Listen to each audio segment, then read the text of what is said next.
Hi everyone, this is Phil Travis here, and this week's lesson is on early European exploration. Now, of course, the first European explorers to cross the Atlantic were, of course, the Vikings, led by individuals like Leif Erikson, who established settlements in Greenland and Newfoundland and so forth. Of course, the Vikings who were sailing around 1000 CE did not establish ultimately long-lasting permanent settlements, and it is perhaps for that reason that we do not usually hit on the Vikings in any more than a footnote when it comes to talking about early European exploration. The development of European exploration really begins in the 15th and 16th centuries. 15th and 16th centuries, so the 1400s and the 1500s. And it's led by the Portuguese first and the Spanish second. The Portuguese actually were the first of the European powers coming out of the Middle Ages to develop reliable long distance exploration. The Portuguese developed a number of innovative navigation techniques. Um, Many of these were borrowed, of course, through cultures, but they were able to build a ship that had a deeper hull. It had a rudder in the stern, and it was ultimately capable. It had these large sails. It incorporated um, um, such technology that made it capable for reliable long distance voyages overseas. And this was actually a relatively small ship, as the artist's rendering here would make clear, compared to the Spanish galleons that would rule the seas in the 1600s and the 1500s. The Portuguese caravel was quite quaint. It was a small vessel, but nonetheless, this vessel really became the cutting-edge development for Western European countries when it comes to long-distance maritime exploration. And while the Portuguese do not cross the Atlantic first. The Vikings, of course, in the north crossed the Atlantic many years before. The Portuguese do ultimately cross the Atlantic, but the ones who crossed the Atlantic first, of course, were the Spanish. And of course, we all remember Christopher Columbus, um, whose explorations to the New World that occurred, albeit he didn't know where he was at, but nonetheless, the movement of the Spaniards, and then shortly thereafter, the Portuguese, who will then come to the Americas and ultimately establish the colony of Brazil. Um, the Portuguese behind the Spanish, together, these two powers actually began the incorporation of North, South, and Central America into a global world system. For the first time in the history of humanity, the Americas were connected to the rest of the world in a direct exchange of goods, ideas, of economics, of diseases, of animals, and so forth. Um, so while the Portuguese do lead the way in exploration, it's the Spanish ultimately who crossed the Atlantic first. The Portuguese went around Africa and ultimately up to India, because the whole idea behind many of these missions, as we'll talk about later, was to achieve a reliable and direct trade route with Asia, with India, and so forth. And so the Portuguese were the first to actually establish that trade route with the voyage of Vasco da Gama in 1498, as they chose to go around the Cape of Africa up to India, as opposed to attempting to cross the Atlantic, as was Christopher Columbus's vision for the Spanish crown of Ferdinand and Isabella in 1492. As you see here, the Portuguese explorers remained close to close to the coast of Africa, and of course, as we mentioned last week in the presentation, the purpose of exploration was not initially to find the New World. It was not initially to establish slave plantations in the New World. It was to find a trade route to Asia and India. And of course, this is the motivation of the Portuguese to go around Africa, was to ultimately make it to India and set up a trade route to India so that they could have a direct access to the spice trade from India, which was highly sought after in Europe. And of course, at this time, in the 15th century, all the trade from India would have gone first through the hands of of the Islamic empires, and also the Italian merchants in the Mediterranean. So the Portuguese and the Spanish would have paid a head price on that, and so they want a direct route to trade with India. And of course, they established this by going around Africa, and it's Vasco da Gama who's the first to reach India by going around the Cape of Africa. But this was also very significant because it's here that the Portuguese off the coast of West Africa are going to establish the basis for the slave trade, and it's where the Portuguese begin to establish um, um, slave populations or slave systems for the first time. And so it's the beginning of a European subjugation of Africa. Now, of course, we mentioned last time Columbus made 4 journeys to the New World. This map you see is, of course, of the Caribbean and Central America, and they depict his 4 trips to the New World. Columbus, of course, landed on the island of San Salvador first. And, of course, as we mentioned last time, he thought he was in the Indies. He thought he was somewhere near India or China. And this caused him to name the Indians whom he encountered, and whom, of course, were decimated ultimately by disease. He named them the Indians, but in fact they were actually the Tainos. But this right here, Christopher Columbus's voyage in 1492, was very significant, as we mentioned last time, for the beginning of the Columbian Exchange, but also for establishing a permanent route and the establishment of permanent colonies in the Americas. And it's from the basis of this that you're going to have the Atlantic slave system established. And of course, the Caribbean islands that you're looking at here, particularly the island of Cuba, becomes notorious for its sugar plantations. The Spanish will ultimately establish sugar plantations that were farmed primarily by African American slaves or African slaves who were in Cuba. And sugar plantations were incredibly hard. And people on the sugar plantations, whether in Brazil, which would be a Portuguese colony, or whether in Cuba, they labored in many cases to their death. In places like Brazil and Cuba, where they would labor long hours in tremendous heat in tropical climates, the lifespan for most African slaves was no longer than 3 years, which was a far, far greater fatality rate than you found in the North American slave populations, which were by contrast less dense. There were less slaves in North America, and the work by contrast was not as fatal and not quite as difficult, though it was extremely difficult nonetheless. But because of the heat conditions in the Caribbean, it was particularly devastating on the sugar plantations. Of course, you mentioned the conquest. Of course, Hernan Cortez conquered the Aztec Empire or the Mexica Empire in Mexico. The Aztecs had their capital city at Tenochtitlan, as you see pictured on the map there. It was a tremendous city that the Europeans were absolutely starstruck by. Tremendous gold and silver in the city. The city was located on a lake, Lake Texcoco, which is on the site of modern Mexico City. And the city was connected by 4 causeways. Of course, in 1521, Hernan Cortez and the conquistadors would finally conquer this empire. And of course, the Aztec people were devastated by disease and smallpox. And of course, in Peru, in South America, it was a similar story in which the conquistadors, who brutally conquered these people, conquest that involved greed and deception, but disease was probably the biggest factor in why the conquistadors were able to lead the way in establishing a Spanish empire in Central America and also South America.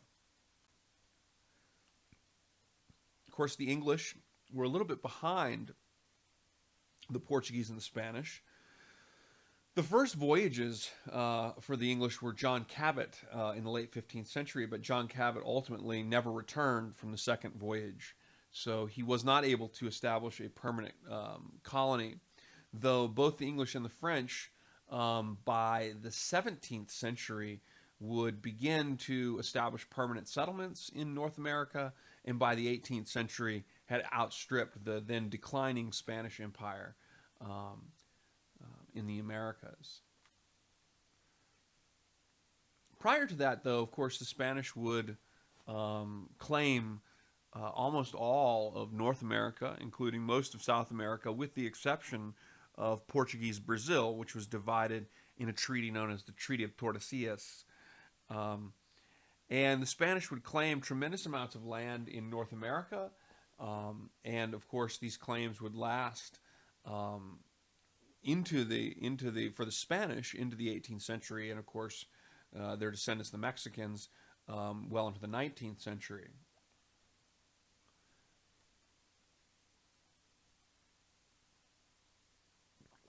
It's just a brief look, and guys, I know there's a lot of notes that are up there.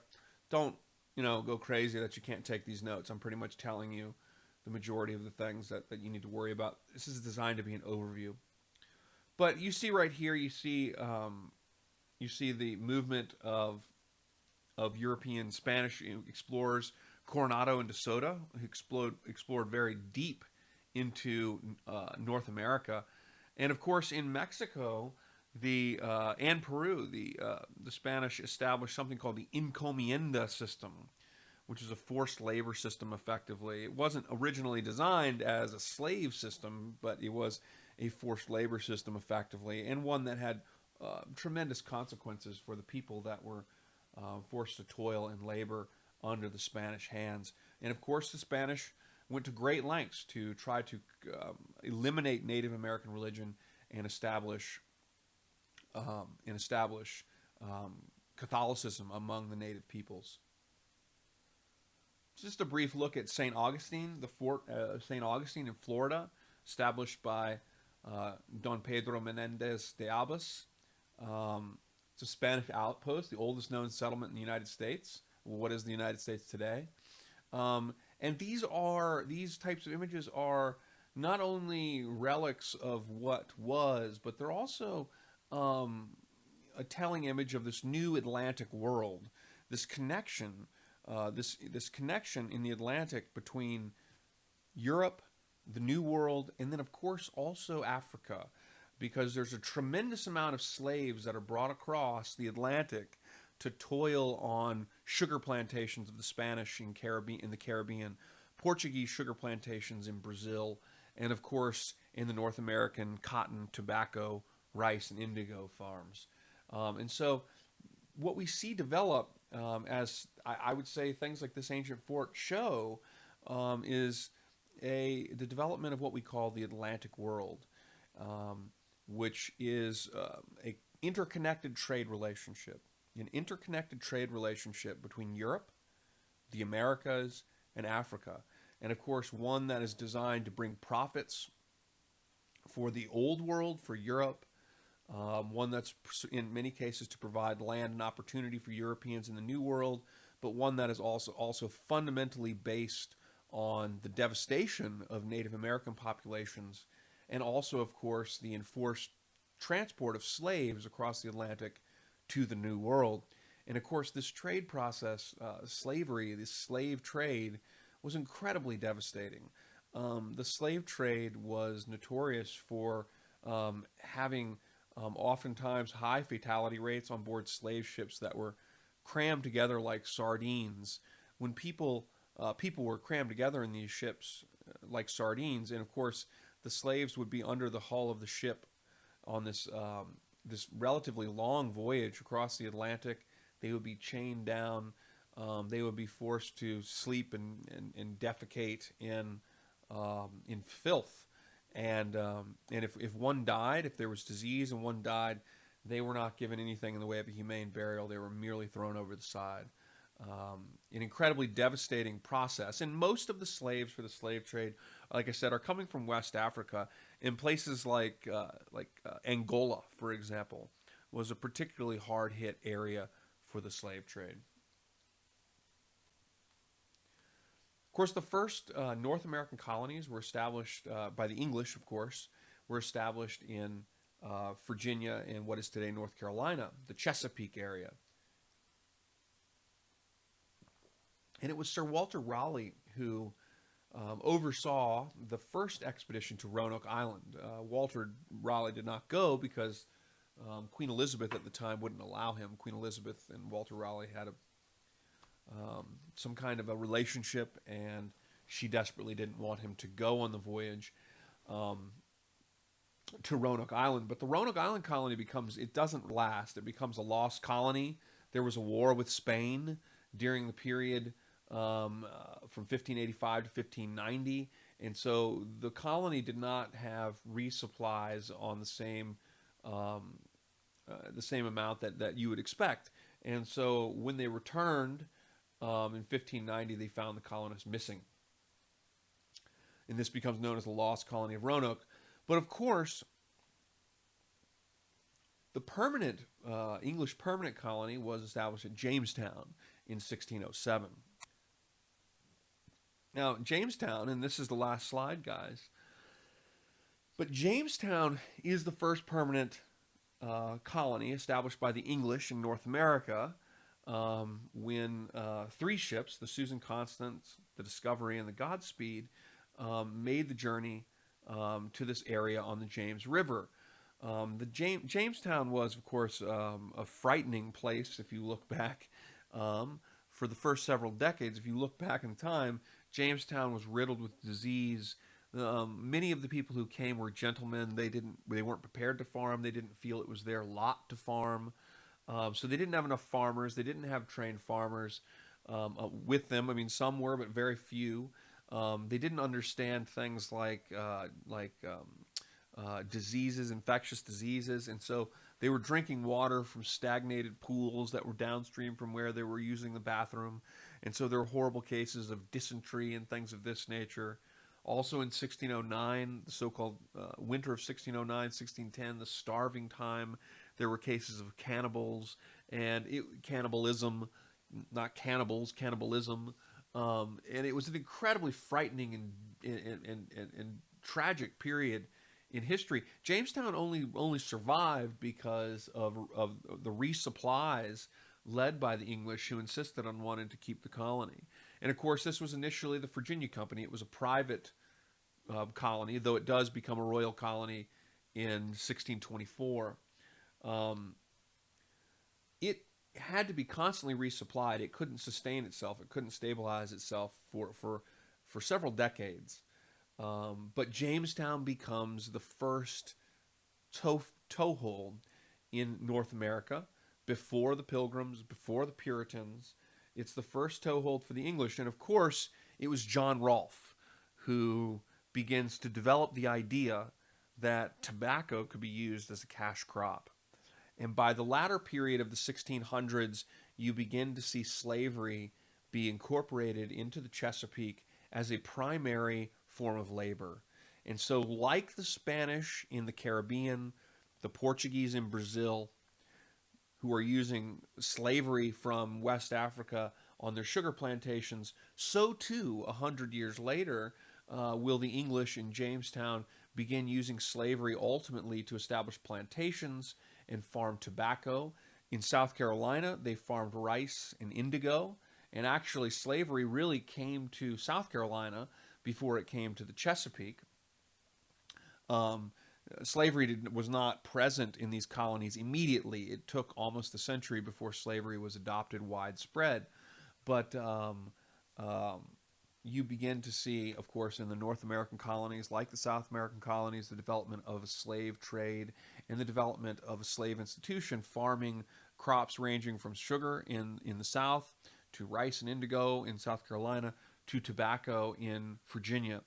And by contrast, whereas the sugar plantations of the Caribbean and of South America tended to be very devastating on the populations, people were worked to death, and it was a continually exponential This is one of the unique things about the slave trade during this time period, is that for a period of a couple hundred years, the Portuguese and the Spanish were taking an exponentially rising amount of slaves from Africa because they kept on killing them off. They kept on dying so fast. But by contrast, in North America, particularly in Virginia, slaves did not die off at that kind of rate, and they were able to, in many cases, establish families. Granted, many of the families were sold into slavery and were sold into other plantations and were broken up, but the people developed more permanent lifestyles, and they established elements of African American religious faith in music and African American music, and so there was able to develop more quickly in North America a kind of permanent slave culture than was in the Caribbean and South America, because in the Caribbean and South America, the plantation systems were so devastating that the populations were dying before before any such kind of culture could establish, and they were simply being replaced. Um, okay, well, that's an overview. I kind of ran long today. I'm sorry. I hope it's not too long for you guys, but and I hope this is helpful. And I hope everybody's using this. And please, send me an email at ptravis@eou.edu. Send me an email, and if you have any questions. All right, thanks, guys.